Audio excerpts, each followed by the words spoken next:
Good morning friends. आज के इस वीडियो में हम लोग बात करने वाले हैं एक बड़े इम्पोर्टेंट टॉपिक के ऊपर and that important topic is the use of voice. क्यों कोई भी सेंटेंस एक्टिव वॉइस होता है, कब हम किन सेंटेंसेस को एक्टिव वॉइस की कैटेगरी में ले जाते हैं, वॉइस क्यों ज़रूरी है, लैंग्वेज में इनका क्या इंपॉर्टेंस है। आज के इस वीडियो से इस सीरीज में हम लोग इन्हीं सब टॉपिक्स के ऊपर डिस्कस करने वाले हैं। होप आपको ये वीडियो ज़रूर पसंद आएगा और ज़रूर पसंद आएगा और आप इसे बिल्कुल लास्ट तक देखिएगा ताकि इसके जो फर्दर कॉन्सेप्ट जो है वो समझ में आ जाए। आज के इस वीडियो में we are going to talk about only कि how we can identify that some sentence is active, how we can identify that some sentence is passive, और उनके अलावा किसी भी सेंटेंस को एक्टिव में क्यों लिखा जाता है, पेसिव में क्यों लिखा जाता है। इन्हीं दो चीज़ों के ऊपर we are going to discuss today. तो आप वीडियो को लास्ट तक जरूर देखें। Thank you very much. एक बात और मैं आपको बता दूं कि in case you have not subscribe our channel so far, please इसे सब्सक्राइब जरूर कर लें और help it to be subscribe. Thank you very much. Have a good time.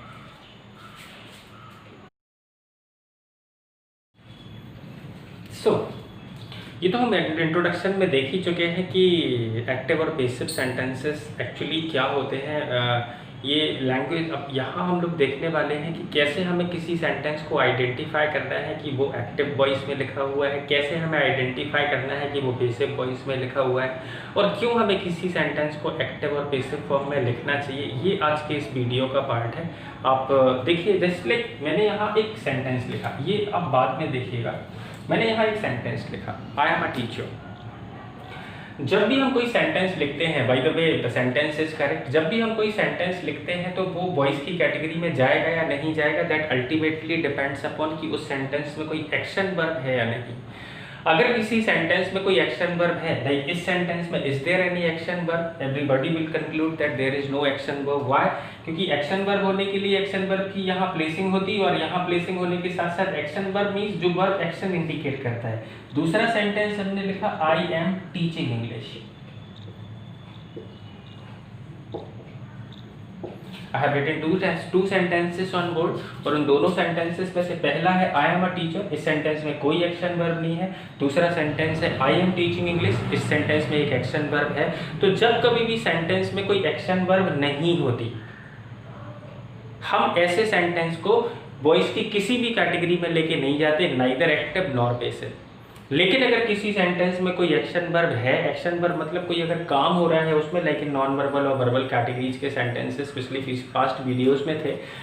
अगर किसी सेंटेंस में कोई एक्शन वर्ब है तो वो एक्शन वर्ब होने के बेसिस पे वो आपकी जो वर्ब है, वो जो सेंटेंस है आपका वॉइस में है, जो जिसमें एक्शन वर्ब होती है, वो वॉइस आपका एक्टिव या पेसिव में से कोई ना कोई एक जरूर होगा।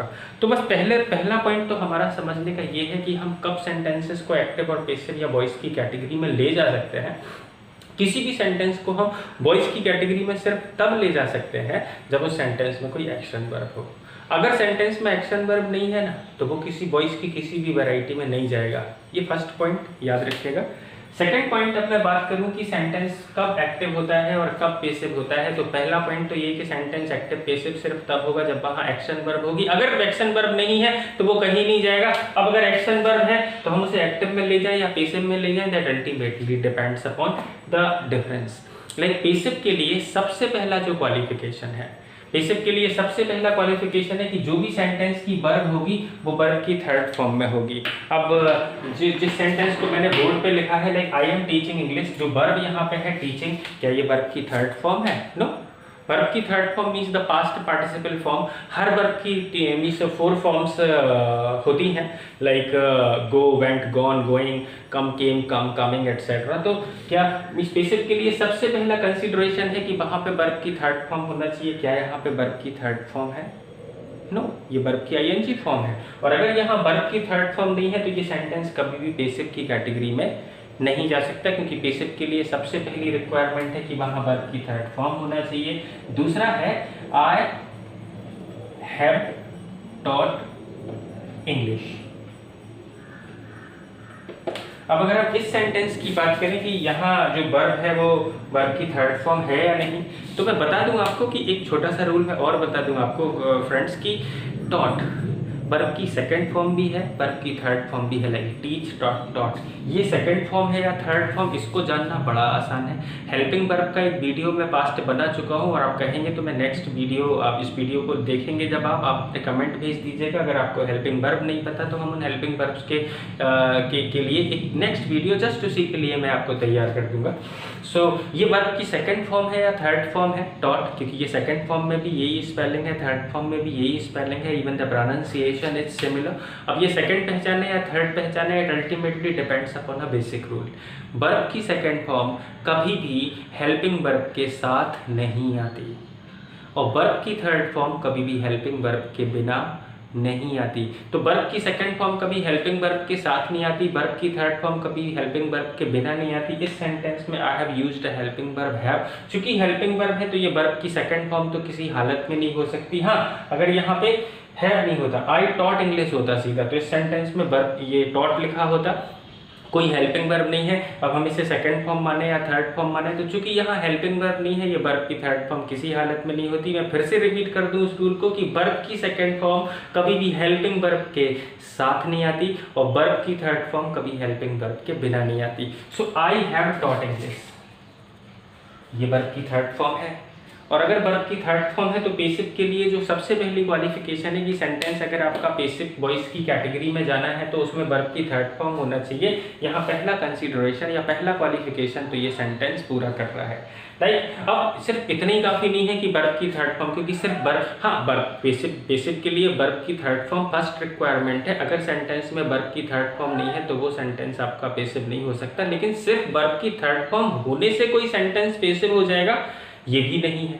ऐसा इसीलिए नहीं है क्योंकि वर्ब की थर्ड फॉर्म एक्टिव फॉर्म में भी यूज की जाती है, और एक्टिव फॉर्म में ये यूज की जाती है हैव वर्ब के साथ। बेसिकली हैव वर्ब्स आपके होते हैं हैज, हैव, हैड, या मॉडल के साथ अपन हैव लगा दें, like can have, may have, could have, would have, should have, etcetera. तो अगर हम वर्ब की हेल्पिंग वर्ब को हैव वर्ब की कैटेगरी में यूज करें और उसके साथ वर्ब की थर्ड फॉर्म करें तो ऐसे सेंटेंसेस को भी हम एक्टिव ही कंसीडर करते हैं। पेसिव हम किसी भी सेंटेंस को सिर्फ तब कंसीडर करते हैं जब वहां वर्ब की थर्ड फॉर्म हो और हेल्पिंग वर्ब के रूप में वो बी वर्ब को फॉलो कर रही हो। बी वर्ब के लिए I have written few words there जो प्योर हेल्पिंग वर्ब ही है, लाइक इज एम आर, बोज वर्ब, ये बेसिक ऑक्सिलरी के हिस्से हैं। बेसिक ऑक्सिलरी में हेल्पिंग वर्ब के बी वर्ब के सेक्शन होते हैं ये। अगर आप मॉडल के साथ बी प्लेस करते हैं like can, may, could, might, इनके साथ अगर अपन बी लगा दें, can be, may be, could be, would be, should be, etcetera, तो वो भी बी वर्ब का ही कंसीडरेशन रखती हैं। अगर हैव के साथ बीन लगा हुआ हो like have been, had been, will have been, shall have been, could have been, might have been, etcetera, तो उनको भी हम बी वर्ब का ही कंसीडरेशन देते हैं। और अगर वर्ब की थर्ड फॉर्म बी वर्ब के साथ होगी सिर्फ तब वो सेंटेंस पेसिव कंसीडर किया जाएगा, नहीं तो नहीं। लाइक यहाँ जो तीन सेंटेंसेस हमने लिखे हैं, first is I am a teacher, ये तो एक्टिव और पेसिव की किसी कैटेगरी में नहीं जाएगा। इसीलिए नहीं जाएगा क्योंकि इस सेंटेंस में कोई एक्शन वर्ब है ही नहीं, और जिन सेंटेंसेस में एक्शन वर्ब नहीं होती वो वॉइस की किसी कैटेगरी में नहीं जाते।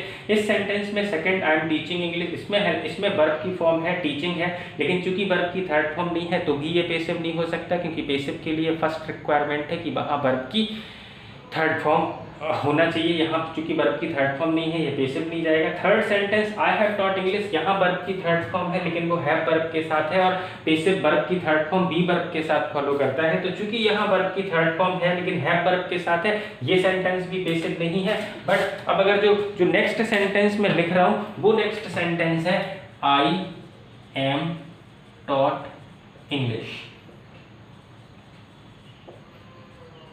सी, अब यहाँ टॉट, अब ये वर्ब की सेकंड फॉर्म मानेंगे, थर्ड फॉर्म मानेंगे, ये उसी नियम पे है क्योंकि यहाँ एक हेल्पिंग वर्ब है, और अगर कोई भी वर्ब की फॉर्म हेल्पिंग वर्ब के साथ यूज की जा रही है तो वो वर्ब की सेकंड फॉर्म तो कभी नहीं हो सकती, क्योंकि वर्ब की सेकंड फॉर्म कभी भी हेल्पिंग वर्ब के साथ नहीं आती। तो मतलब ये थर्ड फॉर्म है। हेल्पिंग वर्ब अगर हम देखें तो ये एम है, एम जो बेसिक बी वर्ब का हिस्सा है, बी वर्ब के साथ वर्ब की थर्ड फॉर्म आ रही है, मतलब आपका सेंटेंस ये पेसिव वैरायटी में लिखा हुआ है। अब ये पेसिव में क्यों लिखा, ये तो हो गया इनको आइडेंटिफाई करने का तरीका कि कैसे हम किसी भी सेंटेंस को एक्टिव और पेसिव फॉर्म में आइडेंटिफाई करेंगे कि कब कौन सा सेंटेंस एक्टिव है, कब कौन सा सेंटेंस पेसिव है। That ultimately depends upon the rule कि पेसिव के लिए सेंटेंस में वर्ब की थर्ड फॉर्म होना चाहिए और वो वर्ब की थर्ड फॉर्म हेल्पिंग वर्ब के रूप में बी वर्ब को फॉलो करना चाहिए। अब आज की वीडियो में एक और चीज़, वो चीज़ है कि क्यों किसी भी सेंटेंस को एक्टिव लिखा जाता है, क्यों किसी भी सेंटेंस को पेसिव लिखा जाता है। ये बड़ा इम्पोर्टेंट रूल है इसका कि लाइक कोई अगर कहे कि इंग्लिश इज स्पोकन और इंग्लिश स्पीक्स, एक जगह मैंने उसे एक्टिव फॉर्म में फॉलो कर लिया, दूसरी जगह मैंने उसे पेसिव फॉर्म में फॉलो कर लिया, ये सेंटेंस एक्टिव में लिखा जाएगा या पेसिव में लिखा जाएगा, ये अल्टीमेटली डिपेंड करता है एक बड़ी इंपॉर्टेंट चीज़ के ऊपर। और ये इंपॉर्टेंट चीज़ जिसके बारे में मैं बात कर रहा हूँ ये है सब्जेक्ट। सब्जेक्ट जैसे 5 वैरायटीज ऑफ सेंटेंस है, हर वैरायटी ऑफ सेंटेंस में सब्जेक्ट, हेल्पिंग वर्ब, ऑब्जेक्ट की पोजीशन जो है वो प्री डिफाइंड है। कब कोई भी सब्जेक्ट की जो definition that you will find in different grammatical books, वो जो डेफिनेशन है कि सब्जेक्ट एक तो जिन सेंटेंसेस में एक्शन वर्ब नहीं होती वहाँ सब्जेक्ट की डेफिनेशन है कि subject is that is talked about, जिसके बारे में भी बात की जा रही है वो चीज़ सब्जेक्ट का काम करती है। और दूसरी डेफिनेशन जो सब्जेक्ट की है वो ये है कि subject is the doer of the verb, doer मतलब वर्ब को करने वाला। ये जो सेकंड डेफिनेशन है that subject is the doer of the verb, ये वहाँ काम करती है जिन सेंटेंसेस में एक्शन वर्ब होती है। लाइक इस सेंटेंस में एक्शन वर्ब है स्पोकन, इस सेंटेंस में एक्शन वर्ब है स्पोकन। ऐसे सेंटेंसेस में सब्जेक्ट की जो डेफिनेशन होगी वो होगी कि सब्जेक्ट होता है doer of the verb, verb को करने वाला। अब किसी भी सेंटेंस को एक्टिव और पेसिव क्यों लिखा जाता है, क्यों कोई भी सेंटेंस एक्टिव या पेसिव है, वो डिपेंड करता है the word in place of subject की वजह से। सब्जेक्ट वैसे तो होता है डूअर ऑफ द वर्ब और वर्ब को करने वाला ही सब्जेक्ट कहलाता है। तो हम एक रिलेशनशिप बनाते हैं कि इस सेंटेंस में, ये दो जो सेंटेंस लिखे हुए हैं, इस सेंटेंस में सब्जेक्ट की प्लेस पे जो हमने वर्ड रखा है वो है इंग्लिश, जो वर्ब है स्पोकन, स्पीक्स। सब्जेक्ट की प्लेस पे रखा हुआ वर्ड, वर्ब की प्लेस पे रखी हुई वर्ब को, क्या सब्जेक्ट की प्लेस पे रखा हुआ वर्ड सेंटेंस की वर्ब को कर सकता है? क्या इंग्लिश बोलने का काम कर सकती है? क्या इंग्लिश बोलने का काम कर सकती है? नहीं कर सकती। लोग बोलते हैं but English is a language और it itself can not be spoken. ये लोगों के द्वारा बोली जाती है, इस ये खुद को नहीं बोलती।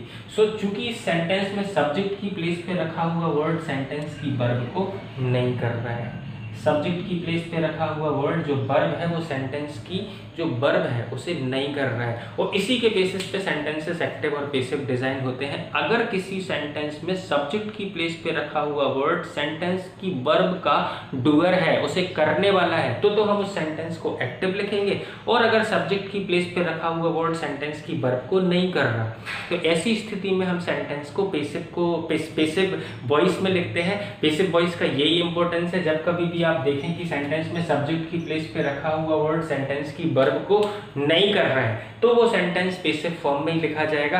अब ये इन दोनों में से somebody is asked कि इनमें से कौन सा सेंटेंस सही है, तो यही सही हो सकता है, ये सही नहीं हो सकता। सही इसीलिए नहीं हो सकता क्योंकि सब्जेक्ट की प्लेस पे रखा हुआ वर्ड सेंटेंस की वर्ब को कर थोड़ी सकता है। अब मैं एक सेंटेंस लिख रहा हूँ, आप खुद ही डिफाइन करिएगा ऑन द ये इसका कंसीडरेशन है। मतलब इसका जो नाम है ना इस एक्सरसाइज का, वॉइस एक्टिव और पेसिव, इसका नाम ही इसीलिए है कि सब्जेक्ट, अगर सेंटेंस का subject means the doer of the verb, अगर सेंटेंस का सब्जेक्ट सेंटेंस में एक्टिव है, एक्टिव का मतलब अगर वो सब्जेक्ट की प्लेस पे काम कर रहा है तो हम उस सेंटेंस को एक्टिव वॉइस कहते हैं। और अगर सेंटेंस में सब्जेक्ट की प्लेस पे रखा हुआ वर्ड सेंटेंस की वर्ब को नहीं कर रहा है, मतलब सब्जेक्ट वहां एक्टिव नहीं है, तो वो पेसिव फॉर्म में चला गया।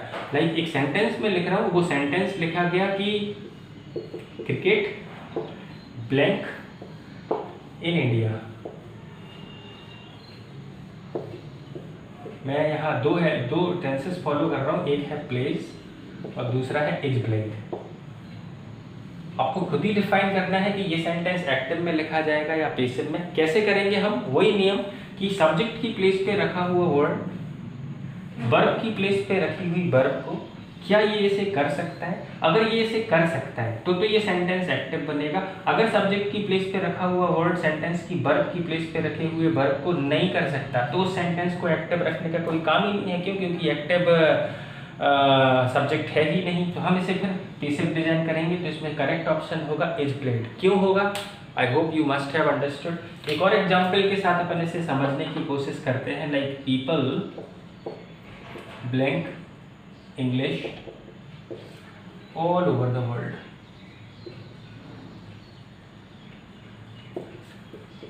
स्पीक और इज स्पोकन, या मैं थोड़ा सा और चेंज कर दूं सब्जेक्ट के हिसाब से, are spoken.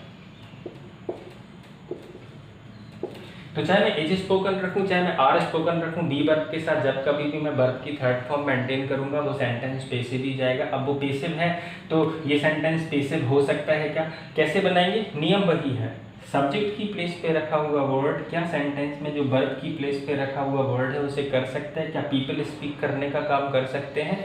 Obviously they can और दे डू। सो इस सेंटेंस को एक्टिव बनाने का कोई काम नहीं है, ये सेंटेंस सॉरी पेसिव बनाने का कोई काम नहीं है, ये एक्टिव ही बनेगा क्योंकि सब्जेक्ट की प्लेस पे रखा हुआ वर्ड वर्ब का डूअर है, और सब्जेक्ट की प्लेस पे रखा हुआ वर्ड अगर वर्ब का डूअर है तो वो सेंटेंस एक्टिव बनेगा, डूअर नहीं है तो पेसिव बनेगा। ये था आज के वीडियो के लिए।